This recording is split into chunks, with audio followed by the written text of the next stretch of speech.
কিভাবে হবে আবার পৃথিবীতে সত্যযুগের সূচনা? দেবতাদের দিব্যবর্ষ অনুসারে কলিযুগ 1200 দিব্যবর্ষ, অর্থাৎ 4,32,000 সৌরবর্ষ হবে। এই সময় মানুষের যুব অবস্থা শেষ হয়ে যাবে এবং 20 বছর বয়সে মানুষ বৃদ্ধ হয়ে যাবে। এই সময় গঙ্গা নদী শুকিয়ে বৈকুণ্ঠে ফিরে যাবে। যখন কলিযুগে 10,000 বর্ষ অতিক্রান্ত হয়ে যাবে, তখন সমস্ত দেবদেবী পৃথিবী ত্যাগ করে নিজ নিজ ধামে ফিরে যাবে। মানুষের মানবিকতা তখন শেষ হয়ে যাবে এবং চারিদিকে অপরাধীদের সংখ্যা বেড়ে যাবে।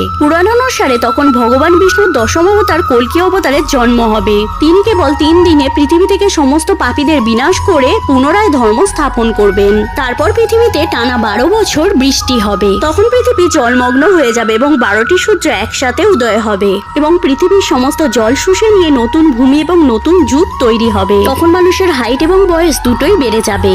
25 থেকে 30 ফুট পর্যন্ত হাইট হবে। এইভাবেই পুনরায় সত্যযুগের সূচনা হবে। কমেন্টে লিখুন হরে কৃষ্ণ।